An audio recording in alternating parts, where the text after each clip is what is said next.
know you can't fool Mother Nature. The instinct wins every time. Your spine sitting up a little straighter. When your eyes lock on the mind, and now you think. Bonjour à toutes et tous, aujourd'hui on va prendre un café avec Vincent Kobe. Vincent il succède à Linda à la tête de Citroën. Bonjour Vincent. Bonjour. Et bienvenue chez vous. Merci. Vincent, il y a deux questions existentielles avant de commencer l'émission. Vous me faites peur. Thé ou café? Café. Café. Et surtout alors, grande question, quel mug vous choisissez? Alors il y a quand même un Il y a le choix, du choix. il y a le choix. Il y a même une autochenille. Il y a même une autochenille, il y a même le scarabée d'or. Non, on va aller pour 2 chevaux. Alors pourquoi 2 chevaux? Oh, je pense qu'il y a 2-3 choses qui moi, me touchent dans 2 chevaux. Pourtant, elles ont toutes du café, Oui, c'est la magie de la télé. C'est fantastique.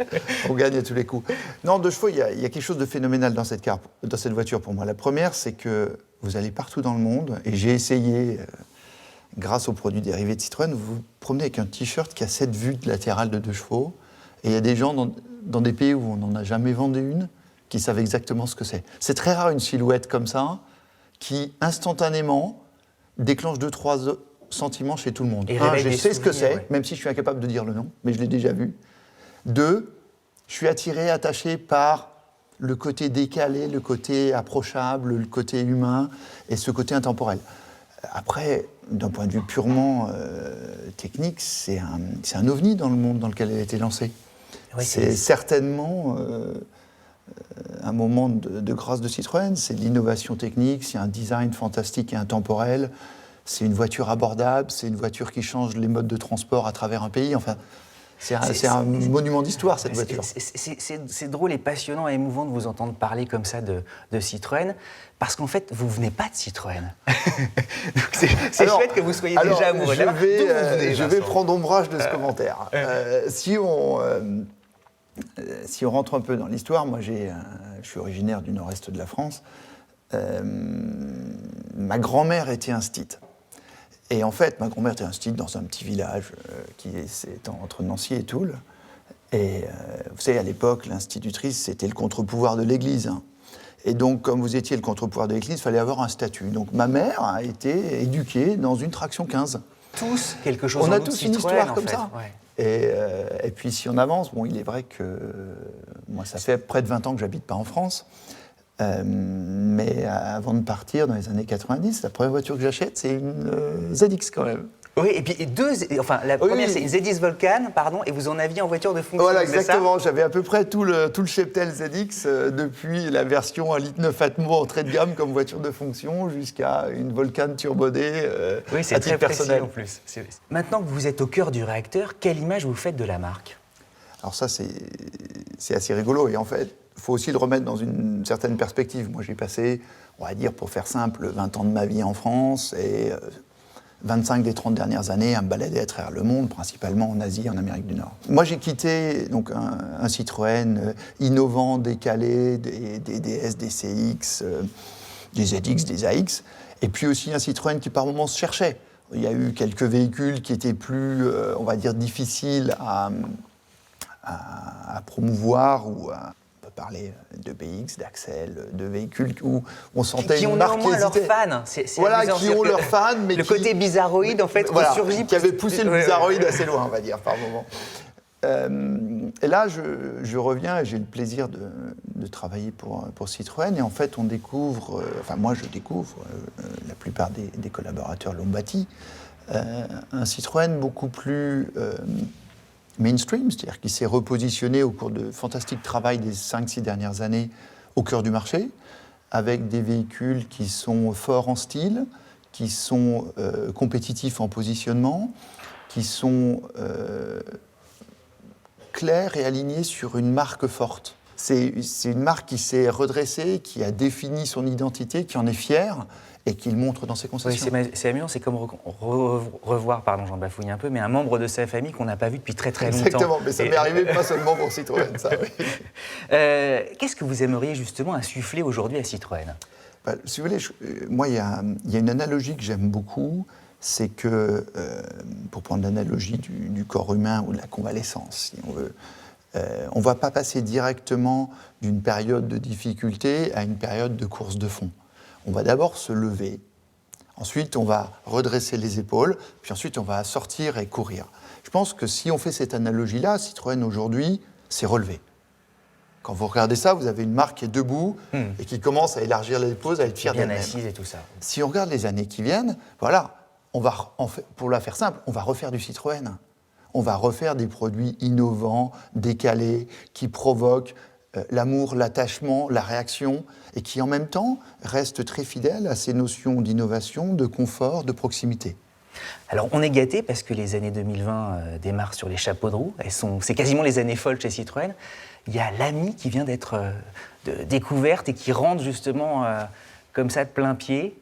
Alors, si je peux me permettre, je pense que les années folles chez Citroën, on en a vécu pas mal quand même. Il y a eu les années 20, C'est l'année de Julie, il y a eu les 20, années donc, 30, ouais. mais bon, entre nous, les années 40, les années 50, les années 60, 70, on s'est qui quand étaient même bien belles lâché. aussi, ouais. Donc c'est sympa, c'est quand même une marque qui fait des années En folles. fait, il y a que... Oui, c'est ça. assez Toutes les souvent. décennies, c'est des années folles. Mais si on se projette dans les années 2020 et qui vont venir, effectivement, on vient de jeter un pavé dans la mare de la mobilité urbaine. Je crois qu'il faut appeler ça comme ça. C'est totalement inédit, oui. Si on regarde autour de nous, qu'est-ce qui se passe ? Il se passe que le monde est en train de changer dans sa perception vis-à-vis de l'environnement, de la responsabilité, de la sustainability, comme on peut le dire en franglais. On a des phénomènes sociaux assez forts, enfin particulièrement vrai en France, mais pas seulement en France, de mécontentement d'une classe moyenne, de certaines formes des abusés dans la rue vis-à-vis du pouvoir, vis-à-vis des entreprises, vis-à-vis de la liberté individuelle. Je crois que c'est comme ça qu'il faut le regarder. Et puis on a des villes qui deviennent des lieux de contrainte entre le trafic, la pollution, les règlements, l'urbanisation, et ainsi de suite. Et là, qu'est-ce qu'on vient de faire ? On vient de dire, vous savez quoi ? L'image de le transport propre est seulement pour les gens qui peuvent payer 70 000 € et plus, elle est fausse. Elle n'est pas fausse d'un peu, elle est fausse d'un ratio de 10. On va vendre des voitures, des véhicules, des modes de transport qui vont s'échelonner dans une gamme de prix, et ça commence par un objet de mobilité qui vaut 7 000 €. Mais en dessous de ça, c'est non seulement ça vaut ça, mais en fait, vous pouvez vous l'offrir ou l'offrir à vos enfants pour l'investissement initial d'un scooter, la mensualité d'un téléphone portable, et vous avez un objet qui est clos, qui est chauffé, qui protège votre environnement et qui vous permet de vous déplacer en ville de façon totalement électrique, avec une facilité de rechargement absolue. Donc là, à la Citroën, on prend le problème, on le met sur sa tête et on dit soyons sérieux. La liberté individuelle, c'est important. Et puis c'est un nom qui était dans le patrimoine de Citroën. Oui, ça c'est rigolo. Et aussi, puis en plus, ça parle à la planète entière. C'est un ami, c'est un copain, c'est... Ouais. Ça, c'est là, on sort du produit ou des enjeux de transport, on parle Mais ça dit de beaucoup marque, de choses, de hein. nom. Si on sort de l'automobile, il y a un nom que je trouve très intéressant, qui est... il y a un opérateur de téléphonie en France qui s'appelle Orange. Vous voyez, c'est un coup fabuleux, ça. C'est-à-dire, vous prenez quelque chose qui est dans n'importe quelle cuisine et vous le transformez dans votre nom commercial. Ouais, ça n'a rien à voir avec la téléphonie, mais c'est génial. Et effectivement, dans le patrimoine de Citroën, il y a ce nom, à mon avis, sous-utilisé dans l'histoire, qui est, on a une voiture qui s'appelle Ami. Et qui est très attachant, en fait. Le mot, naturellement, est quand même assez... Ça peut difficilement définir mieux le côté approchable, membre de la famille, chaleureux de Citroën. Alors, il y a l'Ami, mais il y a autre chose aussi. Elle est comment, la C4 ? La nouvelle C4 La nouvelle C4. Ça, on va revenir à ce que je disais tout à l'heure. On a remis la marque debout et fière. Maintenant, on va repousser le curseur pour faire un peu plus de Citroën. De Citroën au sens prendre un problème et apporter une réponse décalée, plus humaine, plus innovante, plus confortable. La nouvelle C4, ça va être ça. Donc elle va vraiment marquer les esprits. Oui, parce qu'on est dans un segment, le segment C, qui est le cœur du marché européen, qui est un segment sur lequel Citroën a une crédibilité et des clients existants énormes, et où, si vous regardez dans la rue, on ne va pas citer nos compétiteurs, mais c'est quand même un peu toujours la même chose. des voitures qui vont faire, allez, 4 mètres 30, qui vont pas Oui, être très grosses, chaque qui vont être un peu segment, larges. c'est- Alors là, on innove, on c'est- met 3 cm de plus en largeur, par exemple, vous voyez. Non, mais je le dis avec ce sourire, mais c'est un segment sur lequel il n'y a pas eu beaucoup de changements.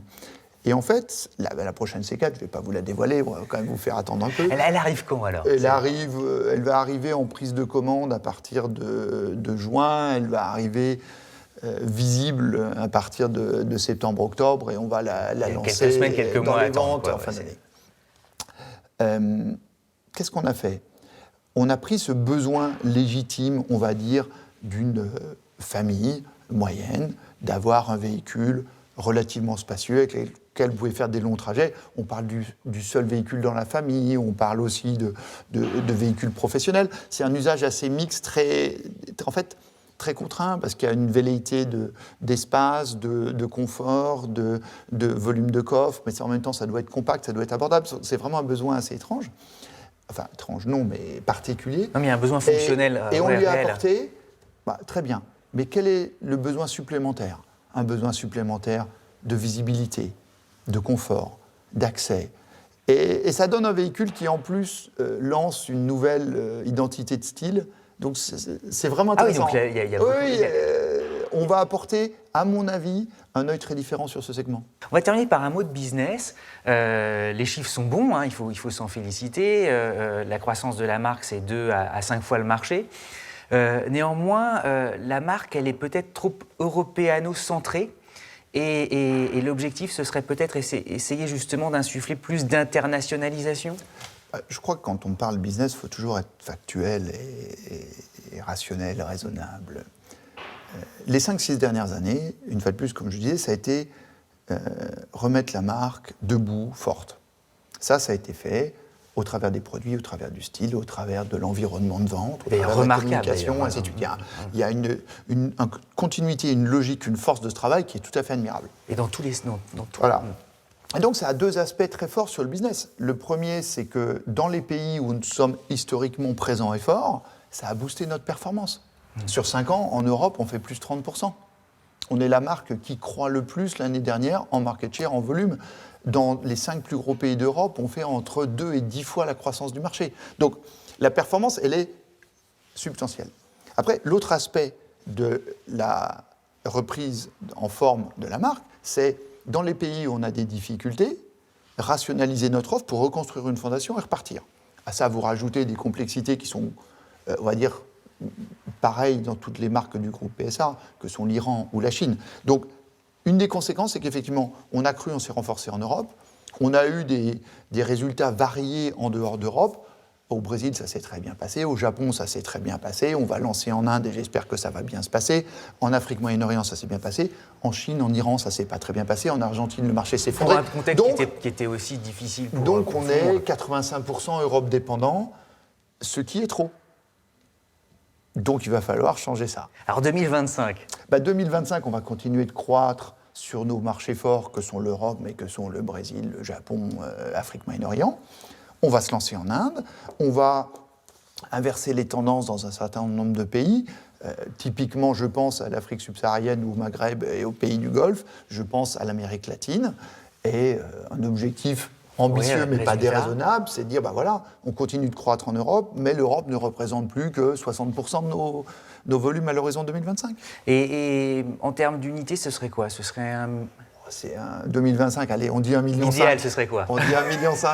Bon, écoutez, merci beaucoup Vincent, parce qu'on a beaucoup appris avec vous. Voilà, on est heureux aussi de voir que la passion Citroën, elle est vraiment vivante et vous avez à cœur justement de la porter encore plus loin. À tous, évidemment, merci de votre fidélité. On se reverra, j'imagine, pour faire le point régulièrement. Et puis, à très vite pour un prochain café avec, ce sera la surprise. You know you can't fool mother.